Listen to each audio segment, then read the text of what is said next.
Hello and welcome to the Lufkin Salvation Army virtual 79th anniversary banquet. We hope that you'll grab a dinner, gather around the computer screen or TV for the next few minutes as we show you a bit about what your Salvation Army is doing and how you can help. I'm Al Ross. You may have heard my voice on KSWP and KVX Christian Radio in our community.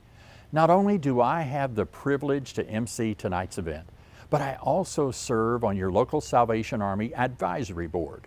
So let's get started with tonight's program with prayer.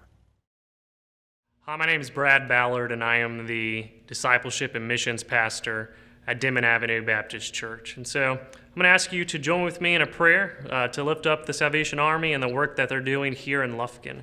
And so if you would, let's pray. Father, Lord, I just want to thank you for today. I thank you for your mercy and your grace that is new every day. Lord, I thank you for your presence that we get to experience. And so, Lord, I pray right now that you will be with us and that you will be with the Salvation Army of Lufkin, that you will continue to strengthen their ministry, that you will continue to bring them new partners and people who will support them and will help them in their effort to minister to the people of Lufkin.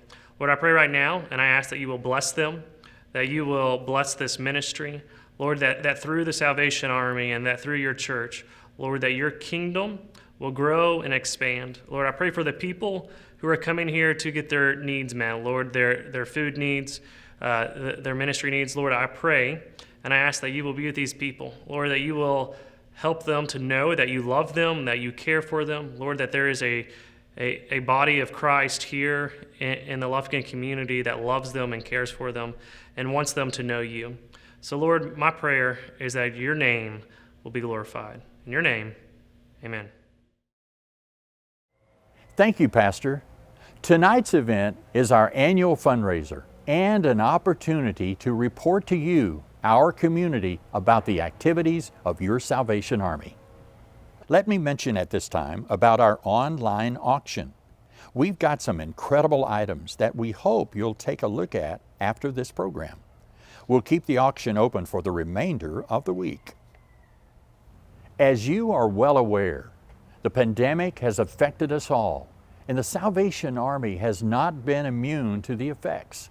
More people than ever are hurting and in need, and one of those needs is simple: the ability to secure food to eat. Watch this.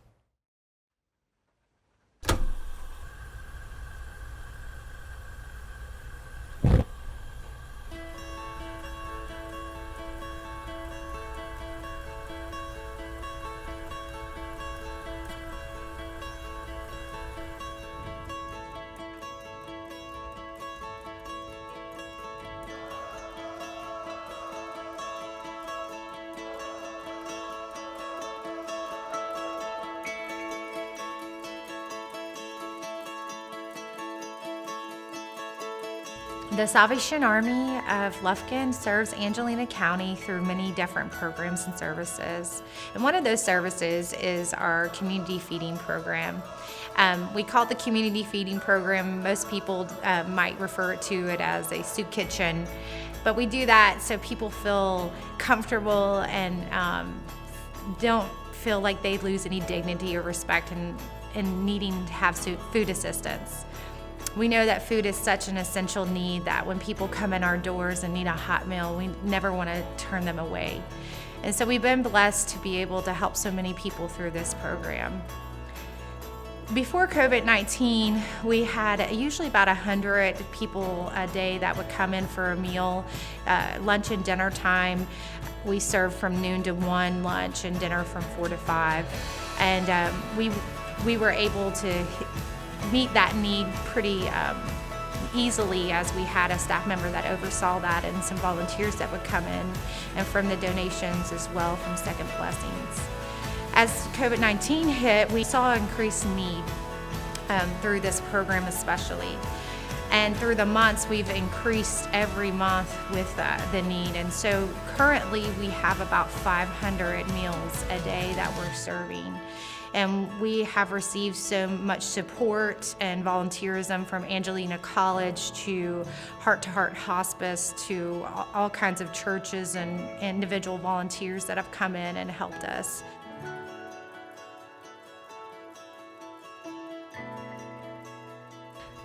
So every day they serve lunch and dinner. I think it's an incredible amount, like 500 people a day. So starting at 11:30, I'll get here, prep the meals, and then as people arrive, we'll serve the community.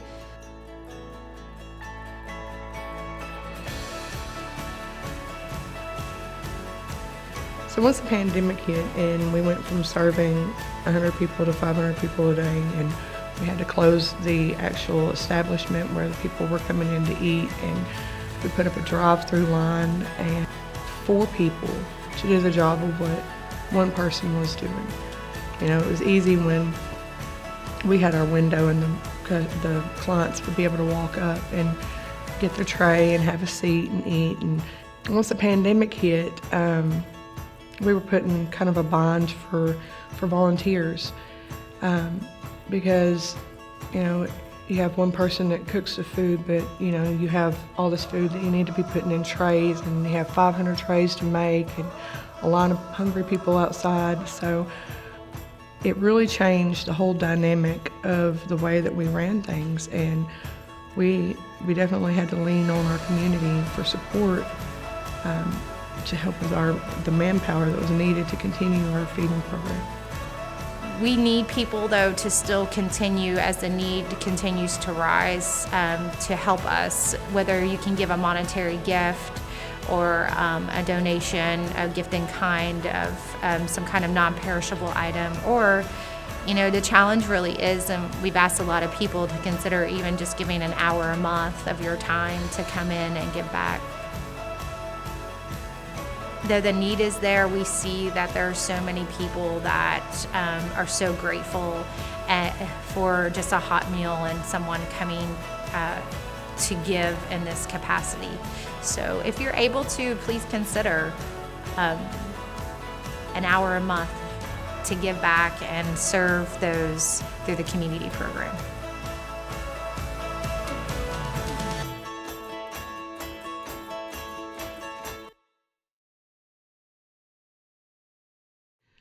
So I'm Regina Tucker, and I have a story about the Salvation Army. I grew up Salvation Army. My mom brought me to church here when I was young, and I was a Girl Guard, a Sunbeam, a junior soldier. I guess when I was in my late teens, I started straying, and things got pretty bad pretty quick. I was an addict for over 15 years. During that time, I lost my husband to prison and my children to CPS, and that still wasn't my rock bottom.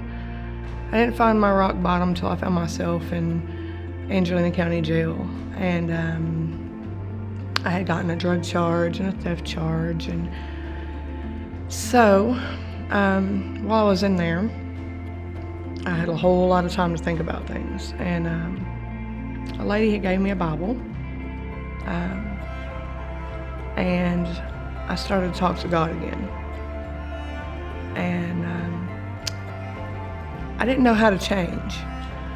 I didn't know how to make my world better, but I prayed about it, and God gave me a verse, Job 23:10. For he knows my path, and I shall come forth as gold. So when I finally got out of jail, I didn't think that I would ever be able to get my life right. I didn't know how, I didn't know anything but what I'd been living. So I was homeless, and I walked the streets, and I would come to the Salvation Army over at the soup kitchen, and I would eat lunch, and Miss Rosa would talk to me. I was put on probation, and my probation officer told me that I had to do 500 hours of community service, and that she had placed me here at the Salvation Army's thrift store. I hadn't been here since I was a little girl at that time, and I come and I was doing my community service, and the captains were amazing. The captain at the time was a real inspiration to me. She would talk to me, and she began kind of telling me, that life is what you make it. Everything you do, has a repercussion or a benefit. And she asked me, what did I want out of life? And that was a question that I wasn't sure I knew how to answer, but it stuck with me. And I began to think about what was my purpose? What did I really want out of the life that I was given? And so I did my 500 hours of community service and had worked on getting my children back and had them back in my life. And so as I looked at my kids, I didn't want to be the parent that said, hey, I didn't get my high school diploma, but you're going to get yours. And so I took the captain's words and I went and got my GED. Well, I was so excited when I got my GED. I come up here and I had my little piece of paper and I run in and I said, Miss Moore, look, I got my GED. And her next question for me was, okay, that's great. So now what do you want to do? And I didn't know the answer to that either, and I prayed about it. And I was an addict, like I said, for 15 years. And if I could do things, if I could get my GED, and if I could do things, then I wanted to give back to those people, those lost people. And so I enrolled in Angelina College, and never in a million years, had I thought that homeless girl walking down the street eating dinner at the Salvation Army would be at Angelina College. I was doing my internship, and I had 3 semesters worth of internship to do, and lo and behold, if he didn't put me right here at the Salvation Army doing social work and learning that aspect of the Salvation Army's mission. And it was amazing to help people and to be able to witness and tell them about God's love. So once I graduated, I came to work at the Salvation Army in the community feeding program. I was the cook, and we started out cooking probably 100 meals a day, and then the pandemic happened, and we went from cooking for 100 people a day to 500 people a day. And it was a real learning process, but I've never felt so much joy as to be able to hand people a hot meal. And it kind of humbled me, because I remembered myself, walking up to that line and what that meant to me. So, and to know, as I would count my meals that I was cooking for and feeding 500 people, that's 500 people that wouldn't generally be able to eat, or most of the time walk through this life and they're overlooked. And to those people, the Salvation Army isn't just a hot meal. It's a friendly conversation. It's somewhere that you can be accepted and understood. And being a part of that is truly amazing.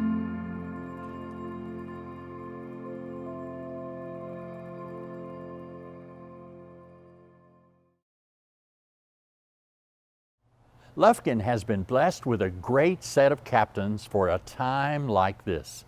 Captain Caven and Jennifer Phillips and their incredible children have been doing an excellent job in leading us. And Caven is a homegrown Lufkinite. Let's hear from our captains, Caven and Jennifer.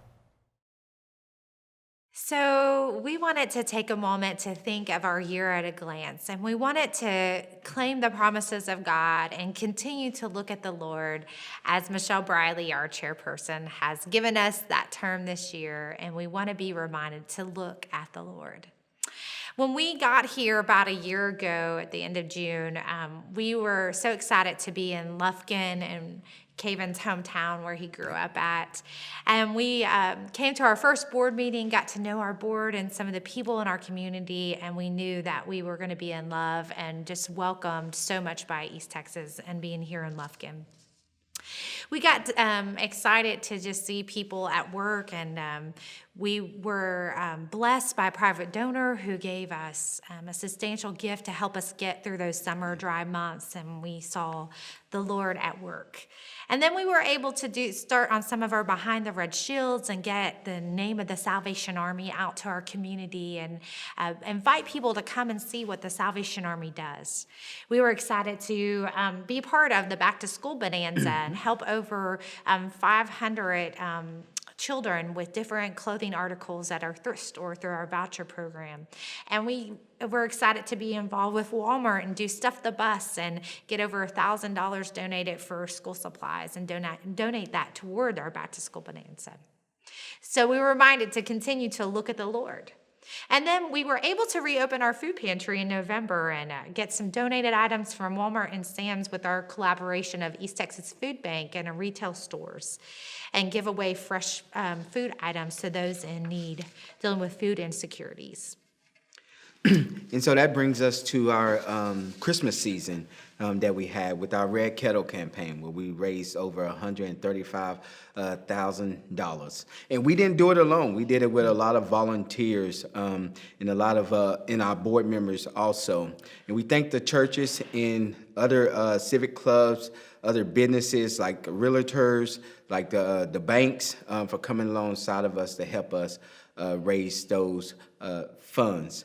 We also have our Angel Tree program, where we helped over 500 families. That was a very successful program where we were able to provide gifts under the Christmas tree for needed families. And so we just say thank you, thank you, thank you for your generosity. Thank you for your servant's heart. And as we continue to look at the Lord, as our worlds were turned upside down in March and COVID-19 hit, we understood that we would have to lean and press into the Lord even more so. As the need of our community to continue to grow in Lufkin and Angelina County, we understood that there were so many that were in need. And we were able to give out hot meals. And since COVID-19, we've done over 31,000 hot meals through our community feeding program. And we've also been able to collaborate with those, our neighbors around us in Angelina County, from Zavala to Clawson and Huntington and Diboll, to be able to give out food boxes. And then here at our facility in Lufkin as well, and have served over 3,500 food boxes to those in need. But not without the help of the community and great people that have helped us, like United Way and TLL Temple, Banquet South, Regions, Denman Baptist, St. Cyprian's, and the list could go on. We see the Lord at work. And we continue to see the Lord at work too, as we had some major renovations that need to be done, and yes. we're looking at and continue to look at about $1.4 million worth of renovations. A facility that has been here since the 1970s and has served thousands of people through the years. And we were just reminded of the generosity as we received a $500,000 donation from TLL Temple to help us with these renovations. And we were reminded to continue to look at the Lord. And God has also helped us as we are helping others in need through rent and utility assistance too, and we were able to get some funding from the CARES Act. But we couldn't do it without great people that help us in the community, and things that are happening every day, from our Rotary clubs, both Lufkin and Angelina, giving to help us with drainage systems, to the Lions Club helping us with new fencing, and Brookshire Brothers helping us with a donation as well, and Pilgrim's Pride, who's come alongside of us and given us thousands of pounds of chickens, and Gift in Kind, and help us to sponsor our event this year. We continue to look at the Lord. And we look forward to the future. We are hopeful because we have a community who come alongside of us, who sees the need and get into action. Thank you, Lufkin community. Thank you, the communities of Angelina County, for helping us do the most good here in Lufkin. God bless you. Along with utility and rent assistance, the Salvation Army also assists some of the most vulnerable in our community, our senior adults. We have weekly opportunities for volunteers to help pack and deliver food boxes. So our community food boxes is another program that we have through our food pantry, and we were blessed to restart this in November of 2019 and reopen our food pantry to help meet the needs of people in our community and service not just Lufkin but Angelina County as well. So we were able to be a part of the what's called retail stores through the collaboration of East Texas Food Bank. And what that allows us to do is to be able to go to Walmart and Sam's twice a week to pick up items that are hitting their shelf life and be able to give those fresh items out immediately to people in our community that are having food insecurity and need to have some supplemental items and things to help get them through the week. I do come by here and get the food pickup boxes on Tuesdays and Thursdays, which is so important to my family and me. I don't know what we would do if we didn't come by here. We get fresh fruit, vegetables, meat, breads, all kinds of things. And without the Salvation Army and me being able to pick this food up, I don't know what I would do. There would be no way I could make it. No way, no way. They have helped me in so many ways, coming through. And plus the camaraderie with them, that makes you feel good, that they really care. They're doing this because they care, and that makes you feel good all over.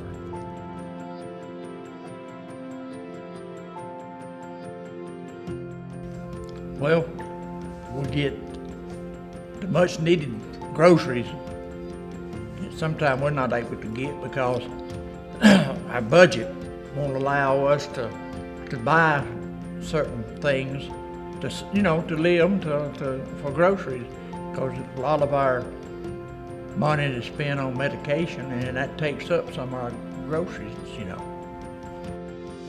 And the food they give us is good. It's not the same old thing. Sometimes it's milk and carrots, vegetables, and meat. Meat is high at the store, and we just can't buy it, but we come up here to Salvation Army, and they give us meat and different things, we couldn't live without the Salvation Army. I tell you, the food is so high, and they give us a good quality, and I really like that. In our working years, sometimes we never imagined that we would have to depend on someone for some assistance. But circumstances sometimes bring you to that need. It could have been very embarrassing and humiliating to ask for help, but because of the friendliness and kindness and respectfulness, actually a Christian attitude toward helping others, it was a pleasant exchange, and we have been blessed with the donations that they have given to us of food. So we normally would service usually about 50 people twice a week, about 100 food boxes pre-COVID.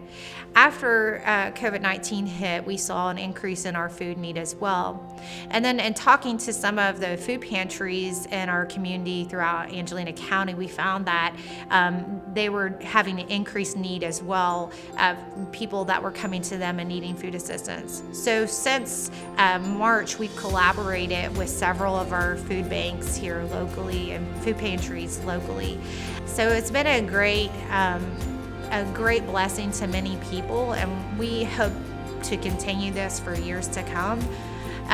We've also been able recently to help be involved in the senior food boxes once a month as well, and be able to give to senior citizens in our community. Look in your heart, and you are helping so many people that they're unable to help themselves sometimes, you know. Everybody needs a helping hand every now and then, you know, and when you give, it's not going to waste. You're helping people of all kinds, everybody, and it's so important. It's so important to give. We couldn't afford to go buy fresh fruit and stuff because it's too expensive, you know. We get eggs and milk and everything, but like I said, the people here make you feel good, like you're a human being. You know, I don't have to feel ashamed or needy because I'm coming through here and accepting their donation. And that's a good feeling. That's a real good feeling. I mean, it makes tears come to my eyes almost. That's a good feeling for them to make you feel like you're important.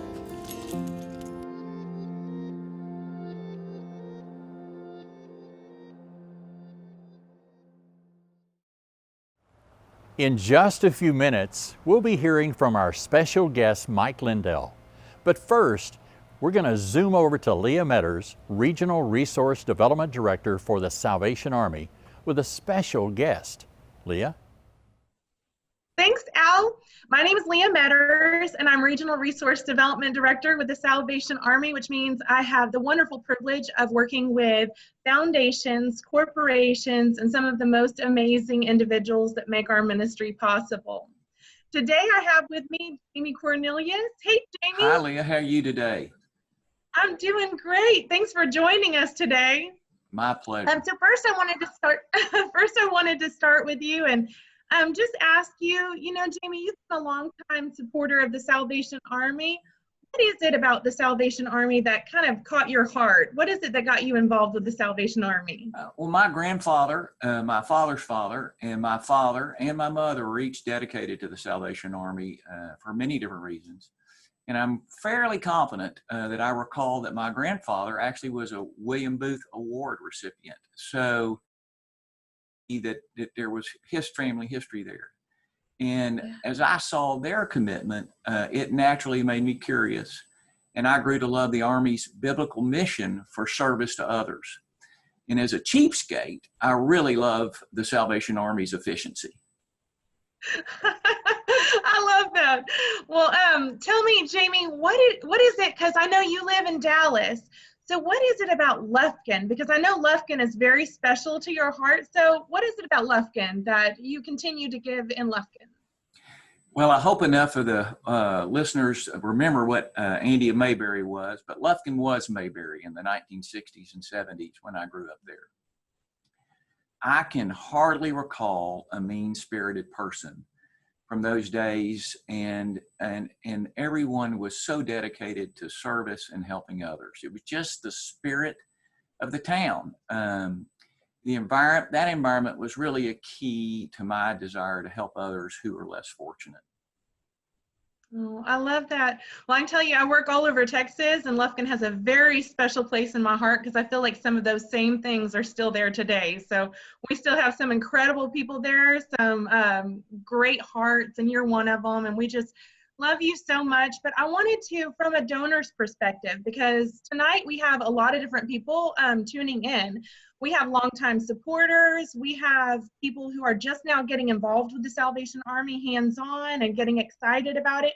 And we have people that have heard, you know, what's going on in Lufkin and the exciting things we're accomplishing. And so we have a lot of people that are brand new to the Salvation Army. But as a longtime donor, can you tell us, why should people look at supporting, giving, and coming alongside us with this wonderful ministry?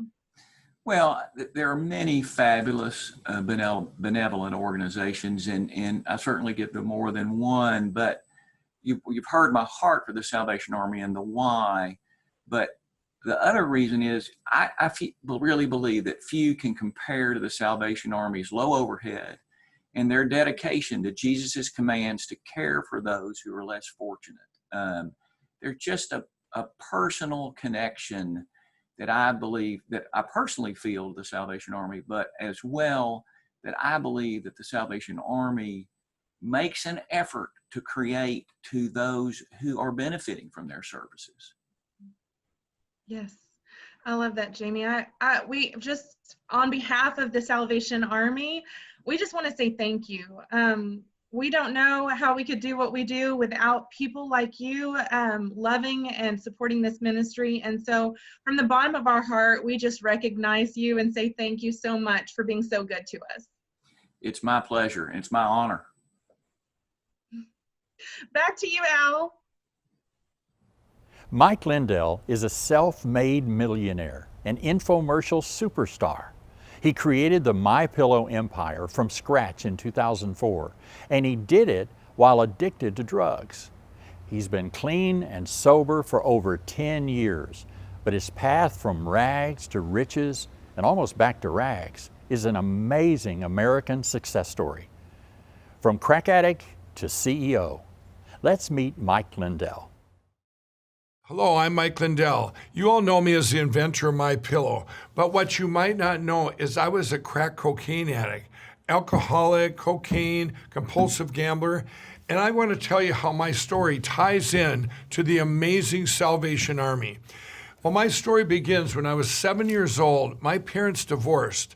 That's back when divorces weren't common. I was put into a new school, and I was the only kid from a divorced family. I felt I was different, that I didn't fit in, and I actually manifested into being somewhat shy, or I would show off. I would say, hey, watch me do this. You know, these grandiose things, climbing out of a moving bus window, all these, things just to get fit in, to try and fit in, to get acceptance.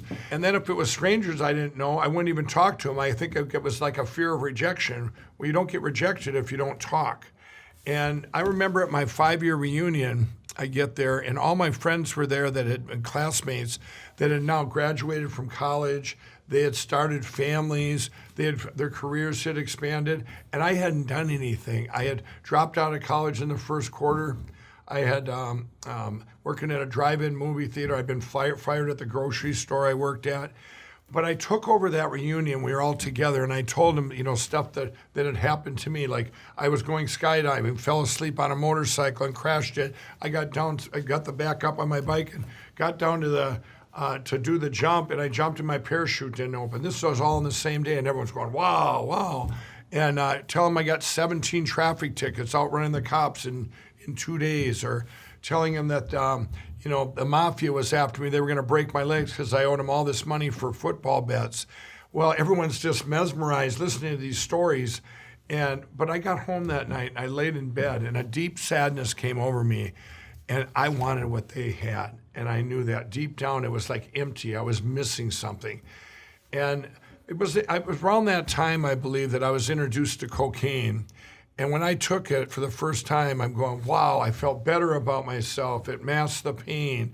I had, I felt like I could talk to people. It was everything I was looking for. And then God gave me the answers, the stuff that I wanted. And I got, I was an entrepreneur, and I started, I do problem solutions, coming up with different things. My sister flooded a 3rd-story building in an apartment building with a waterbed, and I became a carpet cleaner. I ended up getting married in 1987, had 4 kids, and it was like a functioning addict. And I think that's a fallacy too, where people perceive addicts as, someone on the street that's homeless or whatever. Well, addiction affects all of us, no matter how many forks you eat with, from no forks to 4 forks and everything in between. And we were like, like every other one. We're going. Everyone seemed to kind of be the same, functioning addicts, at least our friends. And then it got in the early 2000s, and I ended up getting into crack cocaine. And you got to realize too that in the 80s, I went to all kinds of treatment centers, secular treatment centers. A little game we play. You get a DWI, you go to treatment so you don't go to jail. That's what we did. That's secular treatment, and it was one after another, and it would always keep you out of jail, but you wouldn't get anything out of the help. You wouldn't get anything out of the treatment. And through the 2000s, then I ended up with the crack addiction, and then I invented My Pillow. But there were two separate tracks. It was like, with the pillow, I was all in, and I would keep my addiction over here. But with the addiction and things that happened, I lost a 20-year marriage. People were taking my company. I was penniless, and it got to about 2008. And in 2008, I was all by myself. The My Pillow was just a little blip on the radar, and the drug dealers actually did an intervention on me. I was up for 14 days. I'm downtown Minneapolis, and I came out of the room, and all three stand there, and they're going. I go, "What's this?" And they go, "We're cutting you off." And I go, "What is this? An intervention?" He goes, "Call it whatever you want." And two of them left, and I waited till the other one fell asleep, and I went down to the streets to buy crack. Couldn't find it. Nobody would sell it to me, and I came back upstairs, and I remember the dealer said to me, the last one that was there, he said, "How'd that work out for you?" And he said, "Give me that phone." He goes, "I'm going to take this picture." He said, "For that book you've been telling us for years you're going to write." And here's what he said. He goes, "You've been telling us that this My Pillow thing is just a platform for God, and you're going to come back and help us someday get out of this addiction. You're going to quit someday and come back and help us, and we're not going to let you die on us." And this is true. One of the things with me was I would tell people, even when we'd be after the bars would close, I owned bars back in the 90s. After they closed, we'd go to the friend's house afterwards, and I'd be telling them about reading about God and the Bible, and while I was in jail, or the end times, and I'm telling this, and we should quit our addictions. Well, they would quit that night and find Jesus, and I'm going, "What did I say?" And this happened one night when it was my uncle, and I went up. It was a blizzardy night, and down in southern Minnesota, and my uncle was one of the worst alcoholics I ever seen, and I went to his. Went up to visit him, and as I'm talking to him, and I had talked him into going into the Salvation Army, to coming back with me. And I did this as we were using, and it was just, and this guy, he had never, ever been sober since I had ever known him, since childhood. And for some reason, I had brought up the Salvation Army. I don't even remember how that came up. I just heard from other people that had went through it, that they were successful. I remember hearing that from friends. Anyone that had went through the program had, came out and they were set free. Their hearts were set free. And I'm going, I thought back then that the Salvation Army was just, you bring them clothes and they help people. I didn't know that they had this focus on addiction and on helping people find Jesus and get their hearts restored. And so I told my uncle, this would be the best place for you. Well, he went there, and the next time I seen him, maybe a month later, he was just almost running the place. People would pull up, and he's out front, and just for the first time and only time in his life, he had been set free, where something had actually worked. And I never forgot that. And what happened then in late 2008, after that intervention, later that year, on January 16, 2009, I had a prayer to God, and I knew that if I waited one more day, my calling would be gone.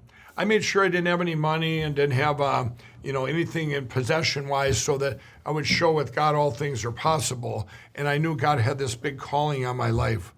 And if I had waited one more day, the calling would be gone. So I said a prayer. I said, "God, I want to wake up in the morning and never have the desire again for drugs, alcohol, anything.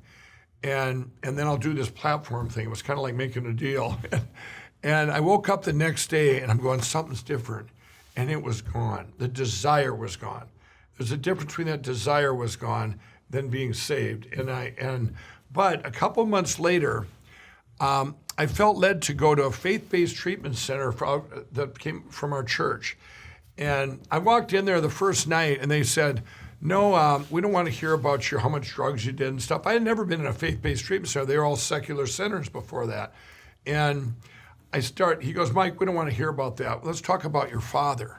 And I go, "Wait a minute, what about my father?" And they started talking about my childhood. I said, "Well, I came from a divorced family." And they're starting telling me how certain things could have affected how I felt about myself, this unworthiness, and I'm finding about these things that were deep down rooted lies from the devil, lies, complete lies, that I wasn't good enough, that I didn't fit in, that I was different, and I'll never make it. All these things that I think is a commonality that happens with everyone at certain times in childhood, and especially with the fatherlessness. And anyway, at that time, it planted deep-rooted seeds I had never heard of before in that setting. And I got out of that, and I ended up getting my pillow, getting started. I had to get that back. It was taken, all the shows had been taken, and to fast forward, I ended up doing an infomercial, where they said, nobody would take my pillow. This is just a little side story to never give up and keep your dream alive, and that addicts, when you are set free and you do go through a Salvation Army, that they're the hardest workers ever. By the way, I hire them as fast as I can because their hearts are restored. They need a second chance and they're ready to go. Well, that's how I felt, but got all my shows back, and I ended up to my friends and family. I said, let's do an infomercial. I said, I didn't know infomercials didn't work. So what I did, we all pooled our money. And the first time that we went to film, when we went to film the night before, the producer came in. I wanted to make him real, and they said, no, Mike, you need an actor. This will never work. And I said, no, I want a real audience. I want to make it real. Well, we were doing our reads the night before, and the producer texts the other guy. He was from California. He said, this guy's the worst guy I've ever seen. He'll never make it on TV. And, I think back to that. I mean, you all know the history since then, but I think back to that of, everybody's got a calling, and God had a purpose for me was to speak out and and use my voice, in which I couldn't even, here's this shy person that couldn't talk before. I would have said that's the last thing on the face of the earth that would happen. Well, with the success of my pillow, that platform did come to fruition. And what I've done is, for me, to get involved with it, to use my story to help people in addiction, the first thing you got to do is find the best place for the best help, and that's the Salvation Army. When I have employees that have problems, there's two things I do with the Salvation Army. I'll take my employees that have problems, I'll say, you know what? You need to go, this is where you're going to go. You're going to go to the faith-based treatment, Salvation Army. That's where you're going to get your help. And and people that come out of the Salvation Army, I'm grabbing them for the second chances. The amazing things they do there. I did a deep dive on everything the Salvation was. And from all these, the hope, the help, and just everything they stand for, I was amazed to find out they've been around since like 1886. And here we have the best treatment and best help right under our noses, and I think it was kind of hidden. And now, in this time we're in now, there's no better time than people that are reaching out for hope with the situation we're in this country right now with this pandemic and everything going on. And the best help is the Salvation Army. The one thing I love about the Salvation Army, especially their help program for addicts, is they address those wounds that I went through. That's why it works. You address that and you fill that foundation with Jesus. People need a foundation when they come out, when they get help. Because when they come out, they're so ambitious. And one of the things I see when you get someone that graduates from the Salvation Army, they are the hardest workers. People ask me all the time, they go, Mike, you're always working. You need to relax. I go, it doesn't feel like work to me. Addiction was hard work. Addiction was some of the hardest work you can imagine. Every addict will tell you that. And to get set free of those wounds, and to fill it with Jesus, there's nothing better. You have right now, if you're looking to give anything to any charity or foundation or help center anywhere, you have one answer: the Salvation Army. Thank you, Mike. Thank you for inspiring us all. Speaking of inspiring, the Salvation Army has some great leaders in our local advisory board. As we bring our program to a close tonight, let's pitch it over to Michelle Briley. Hi, I'm Michelle Briley, Business Development Officer at Commercial Bank of Texas and President of the Lufkin Salvation Army Advisory Board. Thank you for joining me tonight for tonight's virtual banquet. It's my privilege to come to you and tell you more about your Salvation Army and the work that we do right here in our community. First, let me say all of the money that you give is 100% dedicated to helping people in Angelina County. We have a fantastic board of community leaders that help direct the funding and the mission of the local Army, and I want to thank them publicly for their service. Tonight, you have already met and heard from our incredible captains, Captain Jennifer and Caven Phillips. Over the last few months, they have worked tirelessly to provide for those who are hurting and those who are hungry. They also have an incredible staff. It's small, but it's mighty, and we are so thankful for all that they do. Tonight, you have seen people that have been helped. You have watched volunteers stand in the gaps, and you have seen donors give to help make all of this possible. And now I'm coming to you with an opportunity to make a difference. We need your help. Would you please consider giving financially? We can use that money to help put food in the mouths of people that are hungry, to give shelter to those that are in need, and provide rent and utility assistance for those that may be going through a little trouble. We know that any amount is not too small. We are so thankful for whatever that you feel that you can give. And if you can't give monetarily, would you please consider coming and partnering with us to help fill food boxes, to give out food in our food line, and just to support the work here of the local Salvation Army. You make the difference. Thank you for watching tonight. Here is a link to donate and an email address to volunteer. You may also call us at 936-634-5132. Check the comments section for links to give. You can also drop a check in the mail or swing it by. The address is on your screen, and we'd love to see you. And just a reminder, please visit our auction page and bid on some of the wonderful items that we have available. A special thank you to our sponsors who helped make this virtual event possible. We were kind of nervous about doing something different this year, but thanks to you, it's turned out amazing. And again, thank you for joining us tonight, and thank you for helping us do the most good. Thank you, Michelle, and thank you for joining us tonight. This program will be available for others to watch on our website and Facebook page. Please be sure and share it with your family, friends, neighbors, and coworkers. Don't forget our online auction and also to make a contribution. Every penny makes a difference. Be sure and thank our sponsors when you see them about the community. Special thanks to Pilgrims for being our title sponsor, Brookshire Brothers, Commercial Bank of Texas, and Southside Bank, and thank you for helping us do the most good. God bless and good night.